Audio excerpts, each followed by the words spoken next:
அஸ்ஸலாமு அலைக்கும். Hi friends, welcome to கஸ்பனா சமையல். எல்லோரும் எப்படி இருக்கீங்க? ரொம்ப நாள் கழிச்சு நம்ம சேனலில் ஒரு டே இன் மை லைஃப் vlog தான் பார்க்க போகிறீங்க. உம்ராக்கு போயிட்டு வந்த vlogமே இன்னும் முழுசாக முடியலை. இங்கேருந்து மதீனா போனது, அதுக்கப்புறம் அங்கேருந்து ரிட்டன் வந்தது, இந்த மாதிரி நிறையா வீடியோஸ் இருக்குது. பட் அதுக்கு முன்னாடி சின்னதாக ஒரு டே இன் மை லைஃப் vlog போட்டுடலாமே, கொஞ்சம் இன்ட்ரெஸ்டிங்காக இருக்கணுன்றதுக்காக தான் இந்த வீடியோ நான் கொடுத்துருக்கேன். அண்ட் இந்த வீடியோவில் லேடிஸ்க்கு ரொம்ப யூஸ்ஃபுல்லான இன்ஃபர்மேஷனும் இருக்குது. ஸோ வீடியோவை ஸ்கிப் பண்ணாமல் பாருங்கள்.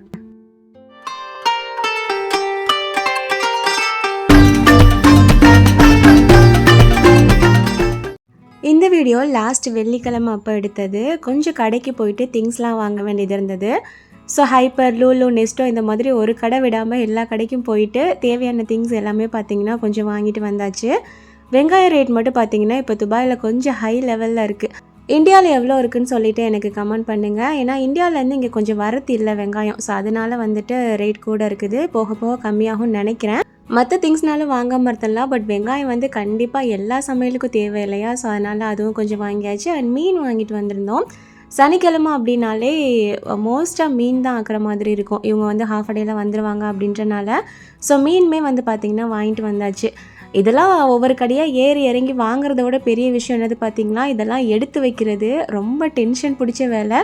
பட் வேறு வழி இல்லை, நம்ம தான் இதை எடுத்து வச்சு ஆகணும். சரி, கையோடு எல்லாத்தையும் எடுத்து வச்சிடலான்னு சொல்லிட்டு எடுத்து வைக்க ஆரம்பிச்சிட்டேன். அண்ட் இந்த டைமில் லேடிஸ்க்கு கொஞ்சம் யூஸ்ஃபுல்லாக இருக்கிற மாதிரியான ஒரு சின்ன இன்ஃபர்மேஷனும் நான் கொடுத்துட்றேன். நிறைய பேர் வந்து என்னை கேட்குறது வந்து ஒர்க் ஃப்ரம் ஹோம் மாதிரி ஏதாவது சொல்லுங்கள் சிஸ்டர், வீட்டிலேருந்து ஏர்ன் பண்ணணும் அப்படிங்கிற மாதிரி. பட் அதை விட பெஸ்ட் என்னதுன்னு பார்த்தீங்கன்னா, நீங்கள் ஒரு தொழில் கற்றுக்கிட்டு அதை வந்து நீங்கள் பண்ணுறது. ஏன்னா அது வந்து உங்களுக்கு லைஃப் லாங் வந்து கை கொடுக்கும். ஸோ ஆல்ரெடி நம்ம சேனலில் நான் சொல்லியிருக்கேன் நூர் எஜுகேஷன் பற்றி. இப்போ திரும்பவும் வந்து பார்த்திங்கன்னா கேக் பேக்கிங் வந்துட்டு ஸ்டார்ட் பண்ணியிருக்காங்க. இவங்ககிட்ட கேக் பேக்கிங் மட்டும் இல்லாமல் டெய்லரிங், குக்கிங் கிளாஸ், அதுக்கப்புறம் ஸ்வீட் மேக்கிங், ஹென்னா, இந்த மாதிரி நிறைய கிளாஸஸ் வந்துட்டு அப்பப்போ பண்ணிகிட்டே இருப்பாங்க. ஸோ இப்போ வந்து கேக் பேக்கிங் வந்து திரும்பவும் ஸ்டார்ட் பண்ணியிருக்காங்க. ஸோ அதுதான் உங்களுக்கு இந்த இன்ஃபர்மேஷன் கொடுத்துடலாமேன்னு சொல்லிட்டு இதில் நான் ஷேர் பண்ணியிருக்கேன். ஜஸ்ட் 25 டேஸ் கிளாஸ் தான். வாட்ஸ்அப் மூலியமாக உங்களுக்கு நடக்கும். 20 வகையான கேக்குக்கு மேலே எல்லாமே வாட்ஸ்அப் மூலியமாகவே உங்களுக்கு சொல்லி கொடுத்துருவாங்க. அண்ட் இவங்க வந்து பார்த்திங்கன்னா ஸ்ரீலங்காவில் இருக்கிறாங்க. ஸோ அங்கேருந்து தான் உங்களுக்கு கிளாஸஸ் எல்லாமே வாட்ஸ்அப் மூலியமாக வரும். இங்கேருந்து ஜாயின் பண்ணுறவங்களுக்கு வந்து பார்த்திங்கன்னா ஒரு சின்ன சேஞ்சஸ் இருக்கும். என்னென்னு பார்த்தீங்கன்னா, அவங்க யூஸ் பண்ணுற எசன்ஸாக இருக்கட்டும், இல்லைன்னா கொக்கோ பவுடர், மைதா, இதோட பிராண்டாக இருக்கட்டும், கொஞ்சம் சேஞ்சஸாக இருக்கும். பட் இங்கே நீங்கள் என்ன யூஸ் பண்ணலாம் அப்படிங்கிறத கேட்டாலுமே அவங்க கரெக்டாக அவங்களுக்கு சொல்லி கொடுத்துருவாங்க. ஏன்னா அவங்க கிளாஸ் எடுக்கிற எல்லாருமே பார்த்திங்கன்னா நல்ல தொழில் தெரிஞ்ச டீச்சர்ஸ் வந்துட்டு உங்களுக்கு கிளாஸஸ் எடுக்கிறாங்க. ஸோ உங்களுக்கு வந்துட்டு நல்ல கிளியராக புரிகிற மாதிரியான கிளாஸஸ் எடுப்பாங்க. அண்ட் தென் வாட்ஸ்அப்பில் இருக்குது அப்படின்றனால உங்களுக்கு தேவைப்படும் போது அந்த வீடியோஸ் எடுத்து பார்த்துக்கிறதுக்கும் உங்களுக்கு ஈஸியாக இருக்கும். இப்போ கேக் ரேட்லாம் என்ன லெவலில் இருக்குது அப்படிங்கிறது கண்டிப்பாக உங்களுக்கு தெரியும். ஸோ நீங்கள் வீட்டில் இருந்து இதை கற்றுக்கிட்டு நீங்கள் தொழில் பண்ண ஆரம்பிச்சிங்க அப்படின்னா நல்ல ஒரு ஏர்னிங் வந்து உங்களுக்கு கிடைக்கும். ஸோ இதில் ஜாயின் பண்ணணும்னு ஆசைப்பட்றவங்களுக்கு டீட்டெயில்ஸ் எல்லாமே டிஸ்கிரிப்ஷன்லேயும் கமெண்ட் பாக்ஸ்லேயும் கொடுக்குறேன். செக் பண்ணி பார்த்துக்கோங்க. வாட்ஸ்அப் குரூப்பில் ஜாயின் பண்ணிவிட்டு நீங்கள் டீட்டெயில்ஸ் கேட்டிங்கனாலும் உங்களுக்கு கிளியராக கொடுப்பாங்க. ஸோ செக் பண்ணி பாருங்கள். ஓகே, இப்போ நம்ம அப்படியே vlog கண்டினியூ பண்ணலாம். அன்னைக்கு நைட்டு டின்னருக்கு வந்து பார்த்திங்கன்னா மத்தியானம் சமைச்சதெல்லாம் கொஞ்சம் இருந்தது. காய்கறிலாம் போட்டு அகனி பிரியாணி பண்ணியிருந்தேன். ஸோ ஒரு ஷார்ட்ஸ்லேயுமே காட்டியிருந்தேன் இல்லையா? ஸோ அது கறி எல்லாமே கொஞ்சம் இருந்தது. அண்ட் அது போக கொஞ்சமாக வந்து பார்த்திங்கன்னா கடப்பா வச்சுருந்தேன். ஸோ இந்த கும்பகோணம் கடப்பான்னு சொல்லுவாங்க இல்லையா? ஸோ அது ரொம்ப நாளாக ட்ரை பண்ணணும்னு ஆசை, அது பண்ணியிருந்தேன். ஸோ இதோட கொஞ்சமாக இட்லி ஊற்றி கொடுத்துக்கலாம் அப்படின்னு சொல்லிட்டு அந்த ரைஸு, கறி எல்லாத்தையும் சூடு பண்ணிகிட்டு இருந்தேன். அண்ட் கடப்பாவுமே வந்து பார்த்திங்கன்னா ஈவினிங்கே வச்சுட்டேன். ஸோ அதையும் நல்லா சூடு பண்ணிவிட்டு சாப்பிட்டு முடிச்சாச்சு. ஸோ சாப்பிட்டு முடிச்சதுக்கப்புறம் இந்த மீன் வாங்கிட்டு வந்திருந்தேன் இல்லையா? ஸோ இதை மட்டும் வாஷ் பண்ணி மசாலாலாம் தடவி வச்சிட்டோம் அப்படின்னா நெக்ஸ்ட் டே சமைக்கிறதுக்கு கொஞ்சம் ஈஸியாக இருக்கும். இதை க்ளீன் பண்ணுறது ஜஸ்ட் ஒரு 10 நிமிஷம் வேலை தான் நெக்ஸ்ட் டே. பட் இன்றைக்கி நம்ம பண்ணி வச்சிட்டோம் அப்படின்னா நெக்ஸ்ட் டே ஏதோ ஒரு பெரிய வேலையை நம்ம முடிச்சு வச்சிருக்கிற மாதிரி ஒரு ஃபீல் வரும். ஸோ சமைக்கிறதுக்குமே நமக்கு வந்து கொஞ்சம் பெரிய வேலையாக தெரியாது. ஸோ அதனால் கையோட க்ளீன் பண்ணிவிட்டு பொரிக்கிறதுக்கு தனியாக, ஆக்குறதுக்கு தனியான்னு சொல்லி எடுத்துகிட்டு அதுக்கு மசாலா தடவி வச்சுட்டேன். அப்புறம் உம்ரா விலாக்ஸுமே நிறைய பேர் பார்த்துட்டு நல்ல கமெண்ட் கொடுத்துருந்தீங்க. அல்ஹம்துலில்லாஹ் இப்போ வரைக்கும் நல்ல கமெண்ட்ஸ் வந்துகிட்டே இருக்குது. எனக்கு ரொம்ப ஹாப்பியாக இருக்குது. நல்ல ஒரு வீடியோ உங்களுக்கு கொடுத்துருக்கேன் அப்படின்னு சொல்லிட்டு. இன்னுமே 2 வீடியோ இருக்குது. அங்கேருந்து மதினா போனது அண்ட் மதினாலேருந்து இங்கே துபாய்க்கு ரிட்டன் வந்தது அப்படின்ற மாதிரி. ஸோ இன்ஷால்லா முடிஞ்சது அப்படின்னா சீக்கிரமாக கொடுக்க ட்ரை பண்ணுறேன். இப்போ ரீசெண்ட் டைமில் கொஞ்சம் டைம் இல்லாமல் அப்படியே போயிட்டுருக்கு. அதனால தான் வீடியோ வந்து உங்களுக்கு ரொம்ப லேட் ஆகுது. ஸோ சீக்கிரமாக கொடுக்கறதுக்கு ட்ரை பண்ணுறேன்.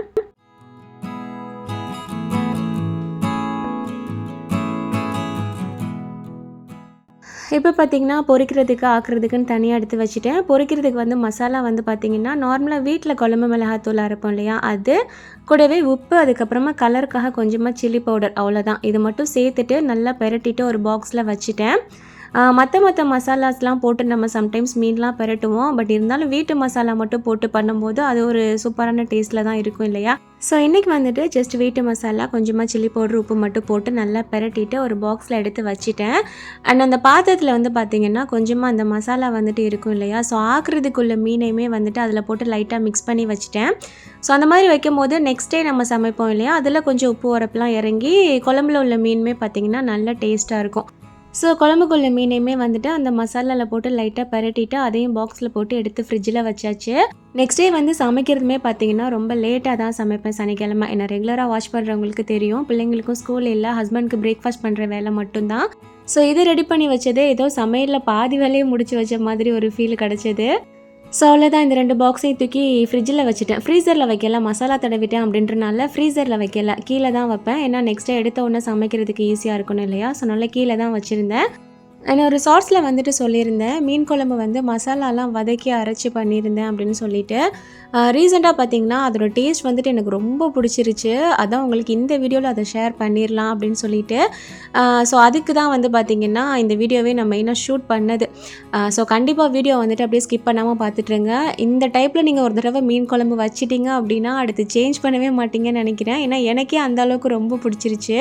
மெயினாக நம்ம வீட்டுக்கு கெஸ்ட்லாம் யாராவது வர்றாங்க, அந்த டைமில் மீன் குழம்பு வைக்கிறோம் அப்படின்னா அது நல்லா திக்காக இருக்கணும், டேஸ்ட்டு சூப்பராக இருக்கணும், அண்ட் எல்லாருக்கும் பத்துற மாதிரி இருக்கணும்லாம் நினைப்போம் இல்லையா? ஸோ அந்த மாதிரியான ஒரு மீன் குழம்பு தான் இது. ஸோ கண்டிப்பாக பாருங்கள் அப்படியே ஸ்கிப் பண்ணாமல். ஓகே, இப்போ அந்த மீன் கழுவுன பாத்திரம் மட்டும் இருந்தது. ஸோ அதையும் கழுவி வச்சுட்டு ஜெல்லு வந்து பார்த்திங்கன்னா காலியாயிடுச்சு. ஸோ அதையுமே வந்துட்டு மிக்ஸ் பண்ணி வச்சுட்டு படுக்க போயாச்சு.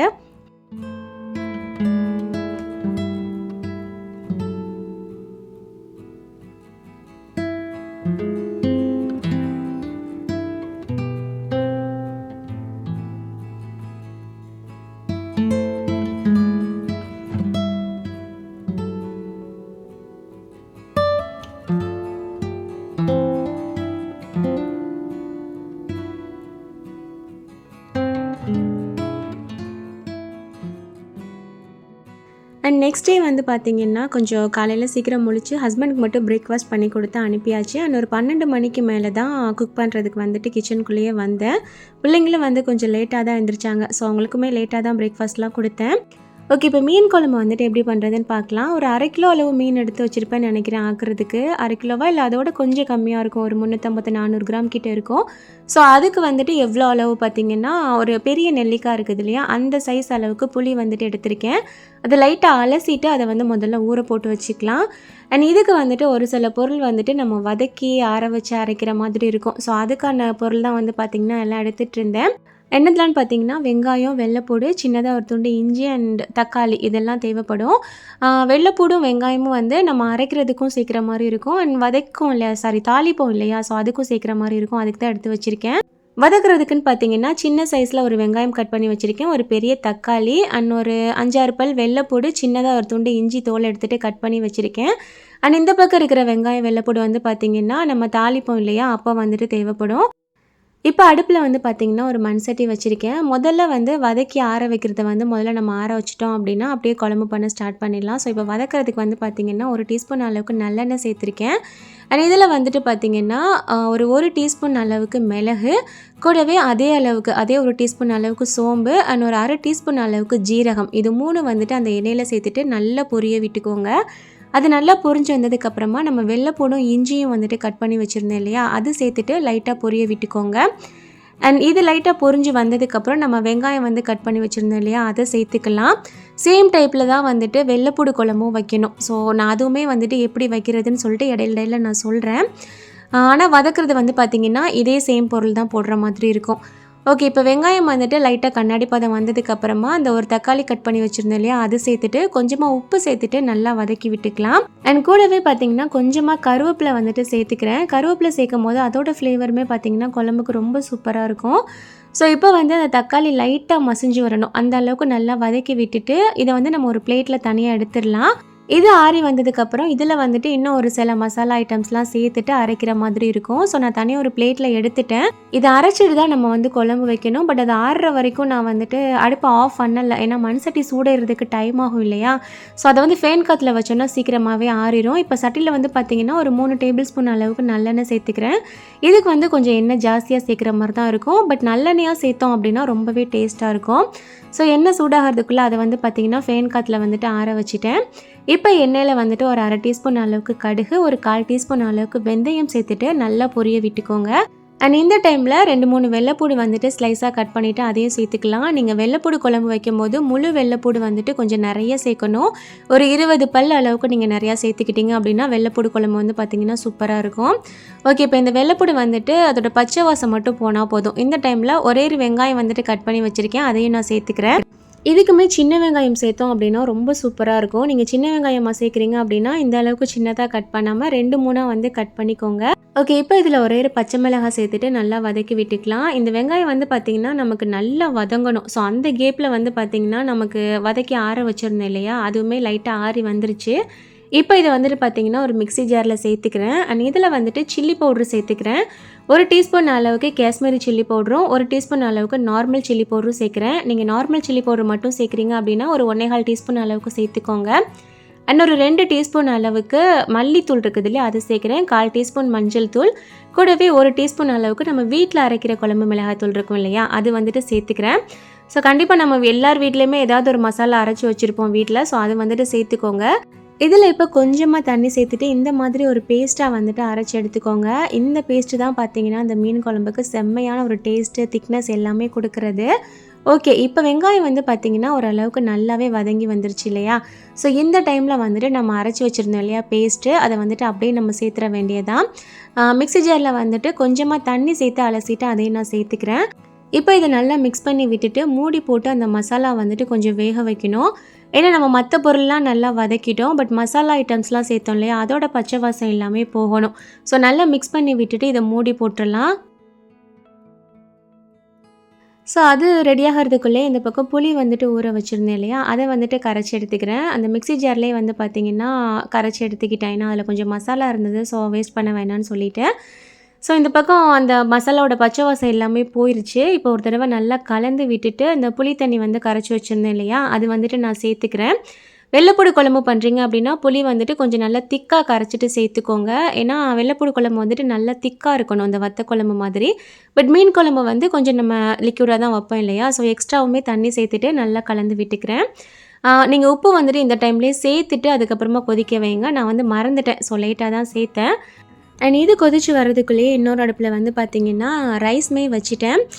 இந்த மீன் குழம்புக்கு வந்து பார்த்திங்கன்னா மட்டை அரிசி சோறு ஆக்கணும் அப்படின்னா ரொம்ப சூப்பராக இருக்கும். பட் நான் வந்து பார்த்திங்கன்னா மறந்துட்டேன், நார்மல் ஒயிட் ரைஸ் தான் வச்சேன். மட்டை அரிசியில் பண்ணிங்க அப்படின்னா இன்னுமே டேஸ்ட் நல்லாயிருக்கும், ட்ரை பண்ணி பாருங்கள். ஸோ அதுக்கடையில் வந்து பார்த்திங்கன்னா சைடிஷ்க்கு வந்துட்டு பீட்ரூட் பண்ணலாம் அப்படின்னு சொல்லிட்டு அதை தான் வந்துட்டு எடுத்திருக்கேன். பீட்ரூட் கனியை போட்டு ஆக்கணும் அப்படின்னா மீன் குழம்புக்கு வந்துட்டு ரொம்ப நல்லாயிருக்கும். அதுக்காக கடலைப்பருப்பு வந்து பார்த்திங்கன்னா ஒரு 1/4 கப் போல் எடுத்து ஊற போட்டு வச்சுருக்கேன். ஸோ பீட்ரூட் தோல் எடுக்கிறேன் இல்லையா, அந்த டைமில் தான் அதை ஊற போட்டேன். கனியை போட்டு ஆக்குறோம் அப்படின்றனால ரொம்ப பொடிசாக கட் பண்ணணும் இல்லை திருவணும்லாம் இல்லை, சும்மா பெரிய பெரிய பீஸாக வந்துட்டு கட் பண்ணி போட்டுட்டேன். இந்த டைப்பில் கனியை போட்டு ஆக்குறது வந்து பார்த்திங்கன்னா எல்லா காய்கறியிலையுமே பண்ணலாம், ரொம்ப டேஸ்ட்டாக இருக்கும். அண்ட் மெத்தட் வந்துட்டு ஒரே சேம் மெத்தட் தான். இந்த ஒரு டைப் மட்டும் காய்கறி ஆக்குறது வந்து நீங்கள் தெரிஞ்சு வச்சுக்கிட்டீங்க அப்படின்னா எல்லா காய்கறிலையும் பண்ணலாம். அண்ட் இந்த காய்கறி ஏதாவது ஒன்று ஆக்கிட்டு அதுக்கு ஒரு ரசம் மட்டும் வச்சுட்டோம் அப்படின்னாலுமே ஒரு நாள் லஞ்சை வந்துட்டு நம்ம சூப்பராக முடிச்சிடலாம். ஸோ அதோட ரெசிபியுமே நான் ஷேர் பண்ணியிருக்கேன், அப்படியே ஸ்கிப் பண்ணாமல் பாருங்கள். ஓகே, இந்த பக்கம் குழம்பு வந்து பார்த்திங்கன்னா நல்லா கொதிக்க ஆரம்பிச்சிருச்சு. ஸோ இந்த டைமில் தான் நான் வந்து உப்பு சேர்த்தேன், மறந்துட்டேன்னு சொல்லியிருந்தேன் இல்லையா. ஸோ உப்பு சேர்த்துட்டு திரும்பவும் வந்து பார்த்திங்கன்னா நல்லா கொதிக்க வச்சுட்டு அதுக்கப்புறம் மீன் வந்து நம்ம முந்தின நாளே வந்துட்டு மேரினேட் பண்ணி வச்சுருந்தோம் இல்லையா, அதாவது சும்மா அந்த மசாலாவில் வந்துட்டு பெரட்டி வச்சுருந்தேன் எக்ஸ்ட்ரா மசாலாவில், அதை வந்துட்டு இப்போ நம்ம குழம்புல சேர்த்துற வேண்டியதான். அண்ட் இந்த குழம்பு கொதிக்க கொதிக்க பார்த்திங்கன்னா இன்னுமே வந்துட்டு திக்காயிட்டே தான் இருக்கும். அண்ட் டைம் ஆச்சுன்னா இன்னுமே நல்லா திக்காகி டேஸ்ட்டு சூப்பராக இருக்கும். ஸோ உங்களுக்கு எந்த அளவுக்கு தண்ணி தேவையோ அதுக்கு தகுந்த மாதிரி நீங்கள் சேர்த்துக்கோங்க. தேங்காய்லாம் அரைச்சி சேர்க்கணுன்னு அவசியம் இல்லை. ஓகே, இப்போ மீன் சேர்த்ததுக்கப்புறமா மூடி போட்டுட்டு அதை வேக வச்சிடலாம். இந்த சைட் பீட்ரூட் ஆக்குறதுக்கு வந்து பார்த்திங்கன்னா பீட்ரூட் கட் பண்ணி வச்சுருந்தேன் இல்லையா, அதை வந்துட்டு ஒரு பெரிய பவுலில் வந்துட்டு சேர்த்துக்கிறேன். அண்ட் கடலைப்பருப்பு வந்துட்டு ஊற வச்சுருந்தேன் இல்லையா, அதையுமே வந்துட்டு இதில் சேர்த்துக்கிறேன். சும்மா ஒரு 10 நிமிஷம் ஊறினதுனா போதும். இதில் நம்ம கடலைப்பருப்புக்கு பதிலாக சிறுபருப்பு இருக்குது இல்லையா, பாசிப்பருப்பு, அது கூட நம்ம சேர்த்துக்கலாம். ஓகே. இப்போ இதில் வந்து பார்த்திங்கன்னா வெங்காயம் வந்து சேர்க்க போகிறோம். முதல்ல தாளிக்கிறதுக்கு வந்து கொஞ்சமாக ஒரு கைப்பிடி அளவுக்கு மட்டும் வெங்காயம் எடுத்து வச்சுட்டு பேலன்ஸ் உள்ளது எல்லாத்தையும் அதில் நான் சேர்த்துட்றேன். இந்த கனியை போட்டு ஆக்குற மெத்தடுக்கு வந்து பார்த்திங்கன்னா வெங்காயம் வந்து கொஞ்சம் அதிகம் சேர்க்குற மாதிரி தான் இருக்கும். அப்போ தான் டேஸ்ட் நல்லாயிருக்கும். ஒரு 2 மீடியம் சைஸ் அளவில் வெங்காயம் வந்துட்டு நான் சேர்த்துருந்தேன். அண்ட் சின்னதாக ஒரு பீஸ் தக்காளி, ஏன்னா இது வந்து கொஞ்சம் பெரிய தக்காளி, அதனால் ஒரு கால்வாசி தக்காளி மட்டும் எடுத்துகிட்டு கட் பண்ணிவிட்டு சேர்த்துக்கிறேன். அண்ட் கூடவே ஒரே ஒரு பச்சை மிளகா, ரொம்ப சின்ன பிள்ளைங்களுக்கு கொடுக்குறீங்க அப்படின்னா பச்சை மிளகா வந்துட்டு ஸ்கிப் பண்ணிக்கோங்க. அண்ட் இதில் வந்துட்டு நம்ம வீட்டில் அரைக்கிற குழம்பு மிளகாய் தூள் இருக்கும் இல்லையா, அதிலேருந்து ஜஸ்ட் ஒரு 1-1.25 டீஸ்பூன் அளவுக்கு சேர்த்துருக்கேன். ஒரு 1/4 டீஸ்பூன் அளவுக்கு மஞ்சள் தூள் அண்ட் தேவையான அளவுக்கு உப்பு. அண்ட் இதில் வந்து பார்த்திங்கன்னா தேங்காய் பேஸ்ட் வந்துட்டு சேர்க்கணும். உங்ககிட்ட திக்கான பேஸ்ட் இருந்தாலும் சரி, என்கிட்ட தேங்காய் வந்து ரொம்ப கம்மியாக இருந்தது. ஸோ அதனால் தண்ணி சேர்த்து நல்லா அரைச்சி எடுத்துட்டேன். ஸோ அது ப்ளஸ் மிக்ஸி ஜார் அலசிட்டு கொஞ்சமாக தண்ணி அந்த மாதிரி சேர்த்துட்டு இதை நல்லா நம்ம பிரட்டி வச்சிடணும். அவ்வளோதான். ஜஸ்ட்டு குக்கரில் வந்துட்டு தாளிப்பு மட்டும் பண்ணிவிட்டு இதை சேர்த்துட்டோம் அப்படின்னா 2 விசிலில் வந்துட்டு சூப்பராக ரெடி ஆயிரும். ஓகே. இந்த பக்கம் மீன் குழம்பே பார்த்திங்கன்னா நல்லா கொதிச்சு வந்துருச்சு. மீனுமே நல்லா வெந்துருச்சு.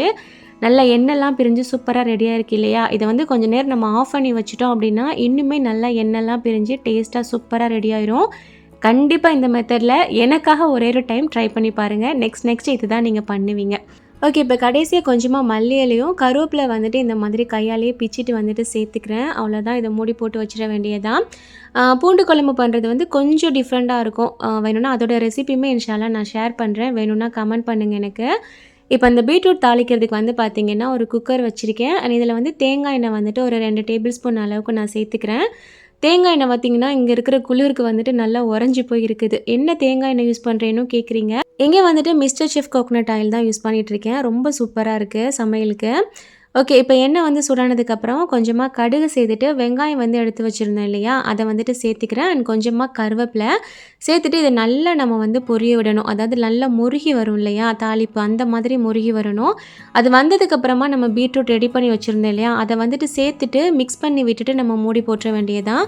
அண்ட் ரொம்பவே சாரி, அந்த டைமில் வந்து பார்த்திங்கன்னா நான் வீடியோ வந்துட்டு பாஸ் பண்ணியிருக்கேன் போல், எனக்கே தெரியலை. எடிட் பண்ணும்போது தான் நான் பார்த்தேன். ஜஸ்ட் நம்ம தாளித்தோம் இல்லையா, அது வந்து நல்லா முருகி வந்ததுக்கப்புறமா நம்ம ரெடி பண்ணி வச்சுருந்த அந்த பீட்ரூட் மிக்சரை சேர்த்துட்டு கொஞ்சமாக தண்ணி சேர்த்தேன். ஒரு 1/4 கப் அளவுக்கு மட்டும் சேர்த்துட்டு நம்ம ஒரு 2 விசில் வச்சு எடுத்துட்டோம் அப்படின்னா சூப்பராக ரெடி ஆயிரும்.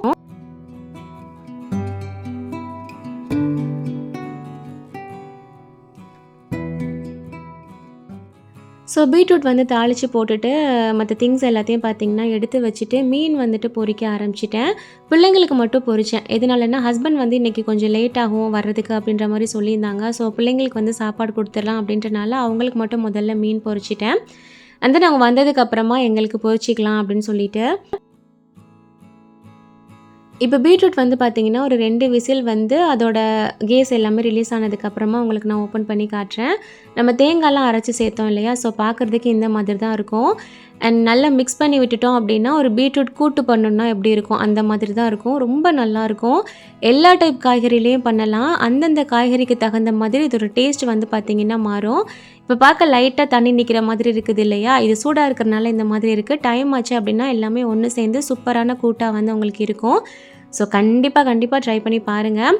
நோம்பு டைமில் இது வந்து பார்த்திங்கன்னா உங்களுக்கு ரொம்ப யூஸ்ஃபுல்லாக இருக்கும். சஹர் டைமில் வந்து ஏதாவது காய்கறி வேணும் அப்படின்னா இந்த டைப்பில் ஆக்கி நீங்கள் சாப்பிட்லாம். ரொம்ப நல்லாயிருக்கும். ஏன்னா அந்த டைமில் பொரியல்லாம் நமக்கு சாப்பிட பெருசாக ஓடாது இல்லையா, ஸோ இந்த மாதிரி ஆக்குங்க. அண்ட் மீன் குழம்பே பார்த்திங்கன்னா கொஞ்சம் நேரம் அப்படியே வச்சுருந்தேன் இல்லையா, எண்ணெய்லாம் பிரிஞ்சு இன்னுமே திக்காகி சூப்பராக ரெடி ஆயிடுச்சு. ஸோ அதை ஒரு பக்கமாக வச்சுட்டு பார்த்திங்கன்னா இப்போ அரிசி வந்து ஊற போட போகிறேன். இப்போலாம் பார்த்தீங்கன்னா சாட்டர்டே இல்லை சண்டே ஏதாவது ஒரு 2 வகையான மாவு வந்துட்டு நான் அரைச்சி வச்சிடுறேன். அது வந்து வீக் டேஸில் வந்துட்டு எனக்கு பிரேக்ஃபாஸ்ட்டுக்கு அதுக்கப்புறம் டின்னருக்கு வந்து பார்த்திங்கன்னா ரொம்ப யூஸ்ஃபுல்லாக இருக்குது. ஸோ இன்றைக்கி வந்து பார்த்திங்கன்னா மில்லட் இட்லி தோசை மாவு தான் அரைக்க போகிறேன். அதுக்கு என்னெல்லாம் சேர்க்குறேங்கிறத சொல்கிறேன். 1/2 கப் அளவுக்கு வந்து பார்த்திங்கன்னா ராகி எடுத்திருக்கேன். முழு கேழ்வரகு இருக்குது இல்லையா, அதுலேருந்து 1/2 கப் எடுத்திருக்கேன். அண்ட் 1/2 கப் அளவுக்கு வரகு எடுக்கிறேன். இதுக்கு பதிலாக நீங்கள் திணை இல்லை குதிரைவாளி இந்த மாதிரி எது வேணாலும் சேர்த்துக்கலாம்.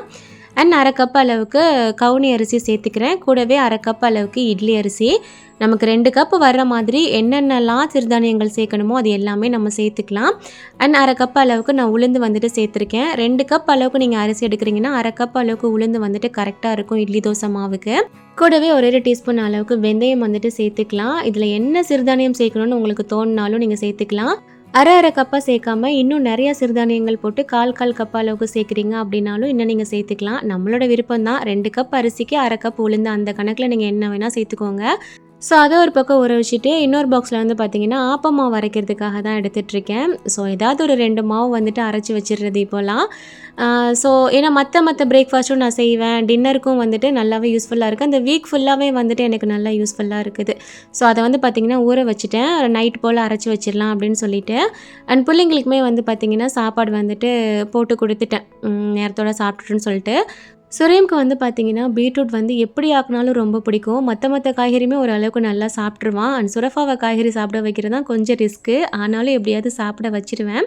ஸோ அவங்களுக்கு சாப்பாடு போட்டு கொடுத்துட்டு ஹஸ்பண்ட் வந்ததுக்கப்புறமா நாங்கள் வந்துட்டு சாப்பிட்டுட்டோம். அண்ட் நைட்டு போல் வந்து பார்த்திங்கன்னா அரிசிலாம் வந்துட்டு ஊற வச்சுருந்தோம் இல்லையா, ஸோ அதெல்லாம் வந்துட்டு அரைச்சி எடுத்தாச்சு. ஆப்பமாவு எப்படி அரைக்கணும்னு ஆல்ரெடி நிறையா வீடியோவில் சொல்லிட்டேன். ஸோ அதனால தான் இதில் வந்துட்டு நான் காட்டலை. அண்ட் நம்ம மில்லட் இட்லி தோசை மாவும் ஊற வச்சுருந்தோம் இல்லையா, அதையுமே இட்லி மாவு பதத்துக்கு நல்லா அரைச்சி எடுத்தாச்சு. என்கிட்ட கிரைண்டர் இல்லை, ஸோ மிக்சியில் தான் வந்துட்டு நல்லா அரைச்சி எடுத்தாச்சு ரெண்டையுமே. நெக்ஸ்ட் டே வந்துட்டு ஒரு மதியானம் கிட்ட ஆகுது நல்லா புளிக்கிறதுக்கு. ஏன்னா இப்போ வந்து கொஞ்சம் குளிர் டைமாக இருக்குது அப்படின்றனால. ஸோ நல்லா புளிச்சதுக்கப்புறமா ஃப்ரிட்ஜில் தூக்கி வச்சுருவேன். அண்ட் இன்றைக்கான வீடியோவும் அவ்வளோதான். ரொம்ப நாளைக்கு அப்புறம் வீட்டில் எடுத்த விளாக் பார்த்தது கொஞ்சம் இன்ட்ரெஸ்டிங்காக இருந்திருக்கும்னு நான் நினைக்கிறேன். வீடியோ பிடிச்சது அப்படின்னா லைக் பண்ணிக்கோங்க. புதுசாக பார்க்குறவங்க மறக்காமல் நம்ம சேனலை சப்ஸ்கிரைப் பண்ணிக்கோங்க. தேங்க்ஸ் ஃபார் வாட்சிங்.